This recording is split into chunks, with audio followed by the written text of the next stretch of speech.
भागलपुर की आदमपुर थाना क्षेत्र के मनाली चौक के समीप एक बुजुर्ग से खुद को दरोगा बताकर 10,000 रुपये छीन लिए गए। अपराधियों ने घटना को फिल्मी अंदाज में अंजाम दिया। पहले तो उसने खुद को दरोगा बताया और फिर ट्रैफिक रूल का उल्लंघन करने के आरोप में 50,000 रुपये फाइन देने को कहा, और जिसके बाद बुजुर्ग के पास से 10,000 रुपये अपराधियों ने छीन लिए और कहा 40,000 और लाओ। उसके बाद बुजुर्ग ने ट्रैफिक पुलिस से शिकायत की। इसके बाद ट्रैफिक पुलिस ने बुजुर्ग को जोगसर थाना भेजा। पीड़ित भैरव पासवान पुलिस प्रशिक्षण केंद्र में रसोइये का काम करता था। 4 साल पहले रिटायर हो गया है। पेंशन का पैसा निकालने के लिए भागलपुर पहुंचा था। पीड़ित भैरव पासवान ने बताया कि कहलगांव अनुमंडल से भागलपुर SBI बैंक रुपये निकालने के लिए आया था। बैंक से रुपये निकालकर घर की तरफ जा रहा था, तभी मनाली चौक के समीप एक अज्ञात व्यक्ति ने उसे ट्रैफिक उल्लंघन के आरोप में 50,000 रुपये देने को कहा। मेरे पास रखे 10,000 रुपये छीन लिए और कहा कि 40,000 और लाओ, और उसके बाद आरोपी फरार हो गया। इधर ट्रैफिक पुलिस ने बताया कि बुजुर्ग ने अज्ञात युवक से 10,000 रुपये छीन लिए। उसको जोगसर थाने भेज दिया है। लिखित आवेदन देने के बाद आगे कार्रवाई की जाएगी। 10,000 पैसा रोड पार होखनी तो 10,000 रुपया ले लो सर। के लेते हैं? अब कहता कि हम दरोगा हैं। अच्छा, हाँ, नाम नहीं बताया अपना? वो अपन नाम ना बतल कि हाँ कल खाली हम दरोगा हैं। हाँ तो चल DG साहब से कलश कोई कहिए ना। हाँ, क्या क्या लिया आपका वो? 10,000 रुपया ले लो। कुछ चेक भी किया था? चेक आधार कार्ड चेक कैला सर। क्या बोल के चेक किया? ये आधार कार्ड लिया। हाँ, हाँ तो सब हमारा झोला चेक कैलस। 10,000 लेके भाग गया। है कहाँ आए थे आप? यहाँ पैसा निकाले। कहाँ से आए थे? रोशनपुर P35। हाँ, कहाँ काम करते हैं? नाथनगर सेठिया से रिटायर हो गई। कब रिटायर हुए?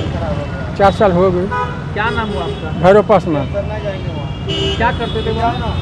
रसोई काम। रसोई काम। हाँ। घर कहाँ हुआ आपका? रोशनपुर कौन थाना क्षेत्र? थाना P35 पड़ेगा।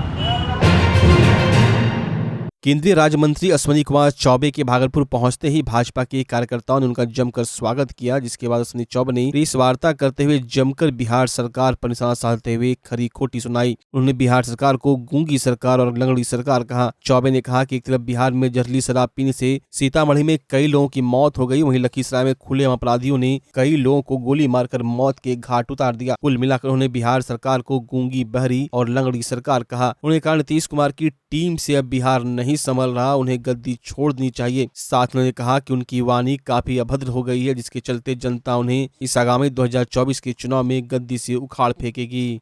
वो पूरी तरह से न उनको बहरी है, लंगी है, नुल्ली है, लंगड़ी है, क्या कहा जाए, कौन सी भाषा का उनके बारे में इस्तेमाल किया जाए कि राज्य सरकार बिहार में कानून व्यवस्था पूरी तरह से चरमरा गई है।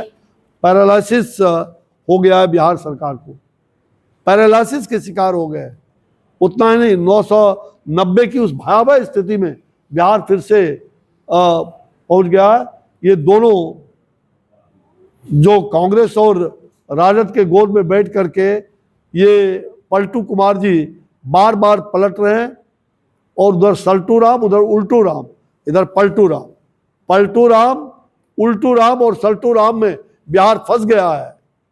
बिहार की जनता यहाँ अपराधियों का और आपराधिक चरित्र वालों का मनोबल इतना बढ़ा हुआ है कि दिन दहाड़े अपराध हो रहे हैं। सुबह हो, दोपहर हो, शाम हो, दिन दहाड़े अपराध हो रहे हैं। वे जानते हैं कि प्रशासन कोई बिगाड़ नहीं सकता, यहाँ की राज्य सरकार कुछ बिगाड़ेगा नहीं। बिहार का पूरा प्रशासन लकवाग्रस्त हो गया है। लखीसराय में हुई घटना अत्यंत ही दुर्भाग्यपूर्ण और दुखद है, एक बहुत बड़ी चुनौती है। और मुझे सही में कि उन्हें समझने को कहा, पहले बस लूटी जाती थी इसी बिहार में 90 के दशक में। आज फिर वही हुआ कि 90 दशक में बिहार की बसें लूटी जा रही है। नवादा के अंदर वहां सब इंस्पेक्टर की हत्या बालू माफिया के द्वारा होता है। यहां आए दिन माफिया पल फूल रहे हैं। माफियाओं का राज हो गया है। कभी महिला पदाधिकारी पीटी जाती है बालू माफिया के द्वारा, कभी दरोगा मारे जाते हैं। ये क्या हो गया बिहार में? आज पूरी तरह से बिहार में जो मुख्यमंत्री को तो पता ही नहीं रहा था कि मेरा गृह भी हमारे जिम्मे है, और आज बिहार करा रहा है और बिहार नरक बनते जा रहा है, इसमें कहीं दो मत नहीं। नारकीय स्थिति बिहार में हो गया है। परिवार के 6 लोगों को गोली मारी गई और उसकी जितनी भी कहा जाए उसका जो घटना घटी है उसकी जितनी भी निंदा की जाए वो कम होगा। अत्यंत दुर्भाग्यपूर्ण है। आज बिहार में कोई सुरक्षित नहीं, पलायन हो रहा है। बिहार से लोग पलायन करने के लिए विवश हो गए। जो उन्हें 2005 में बिहार में जो सरकार हमारी बनी थी उस समय भी यही मुख्यमंत्री थे, हम थे तो वो थे। उस समय बिहार में पलायन रुक गया था, लोग यहां आ रहे थे, लेकिन दुर्भाग्य है कि आज फिर से बिहार में पलायन हो रहा है, पराकाष्ठा है। आज डॉक्टर, इंजीनियर, आम जनता, व्यवसायी भयभीत हैं, महिलाएं तो अत्यंत ही भयभीत हैं। और मुझे लग रहा है कि आज बिहार के अंदर जहां बेरोजगारी है, जहां भ्रष्टाचार है, जहां अपराध का हब बन गया है, बिहार में बेरोजगारी, भ्रष्टाचार और अपराध का बिहार हब बन गया है। और मुझे लग रहा है कि यहाँ के मुख्यमंत्री जी कान में कड़वा तेल डाल के, ये चाचा भतीजा और बड़े भाई कड़वा तेल डाल करके ये सोए हुए हैं। इनको तनिक भी लज्जा नहीं है। लज्जा नाम का, इनसे लज्जा भी शर्मा रही है। अब तो लज्जा भी शर्माना शुरू कर दी है। ये मुख्यमंत्री के इस हरकत से लज्जा भी शर्मा रही है। ये दुर्भाग्य है और इन दोनों को आज अविलंब इस्तीफा देना चाहिए। ये चाचा भतीजा बिहार को नस्तनाबूद करने पर लगी है। बच्चा जब जन्म लेता है तो कई बार बच्चा तुरंत नहीं रोता है, रोने में देर हो जाता है। ऐसे में बच्चा क्षतिग्रस्त हो जाता है और उसके बचने की संभावना कम हो जाती है। और यदि बचा तो भविष्य में उसमें विकलांगता की समस्या आती है, जिसे सीपी कहते हैं, जिसका कोई माकूल इलाज नहीं है और ज़िंदगी भर बच्चा विकलांगता से जूझ सकता है। ऐसे में पूरे संसार में कूलिंग थेरेपी का सहारा लिया जाता है।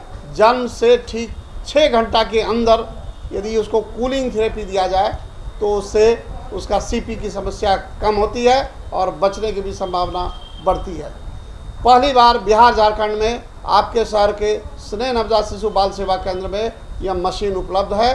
कभी भी ऐसी बात हो कि बच्चा रोने में विलम्ब हो गया तो आप स्नेह नवजात शिशु बाल सेवा केंद्र में जरूर संपर्क करें।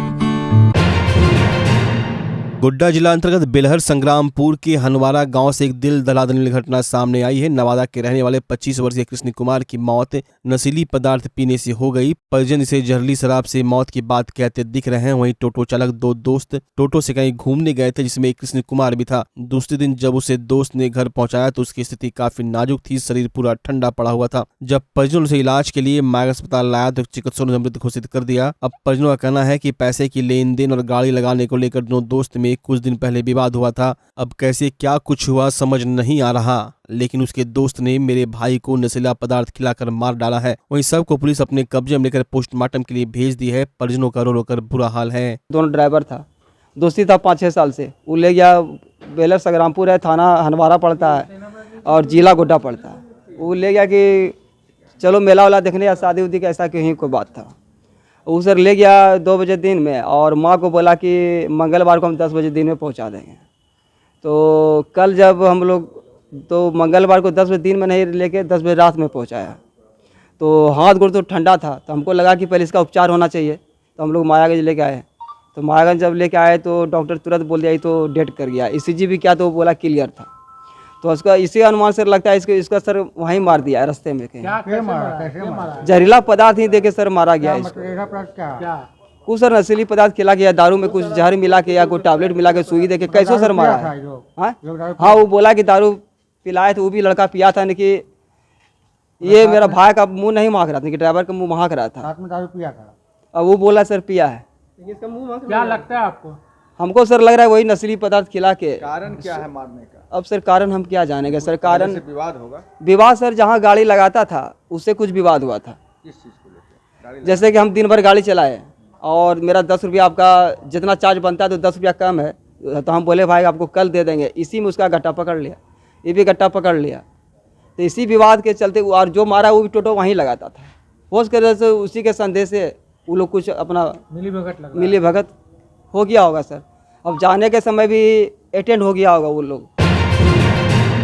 भागलपुर में ठंड ने दस्तक दी तो भागलपुर में अनोखे विदेशी पक्षियों का आने का सिलसिला शुरू हो गया। शहर के बाईपास में जहां अमेरिका और अलास्का का ब्लू थ्रोट पक्षी दिखा तो वहीं जगतपुर झील भी विदेशी मेहमानों से गुलजार हो गया। जगतपुर झील में यूरोपियन देश रूस, मंगोलिया, अलास्का, रोमानिया के कई प्रवासी पक्षी मसलन यूरेशियन कूट, ब्रोनसाइक, sandpiper, purple heron, yellow footed green pigeon समेत कई प्रजाति ठंड की तलाश में 2 से 3 हजार किलोमीटर दूरी तय कर भागलपुर पहुंचे। जगतपुर झील में इन प्रवासी पक्षियों के लिए अनुकूल वातावरण मिलता है, जिससे यह पक्षी यहां पहुंचते हैं और 4 महीने तक झील के शीतल जल में क्रीड़ा करते हैं तो कभी पंख पसार के झील के ऊपर विचरण करने लगते हैं। भागलपुर के पक्षी संरक्षक व पक्षी विशेषज्ञ विदेशी मेहमानों की अटखेलियां देखने और प्रजातियों की गणना करने पहुंचते हैं और कैमरे में पक्षियों को कैद करते हैं। आसपास के लोग भी पक्षी को देखने झील पहुंचते हैं। ये भागलपुर जो है प्रकृति के संरक्षण क्षेत्र में बहुत अच्छा प्लेस है। कई सारे माइग्रेटरी बर्ड्स यहाँ हर साल आते हैं, अभी थोड़ा सा कम आए हुए हैं। ये जगतपुर जगह है और ब्लू थ्रोट पक्षी जो हर साल यहाँ पर आते हैं, इस साल भी आए हैं। ये अलास्का से आते हैं, काफ़ी खूबसूरत पक्षी है। और माइग्रेटरी बर्ड्स जो है ये भागलपुर जो है वो बहुत ही अच्छा प्लेस है। संरक्षण के क्षेत्र में आप लोग आगे बढ़िए।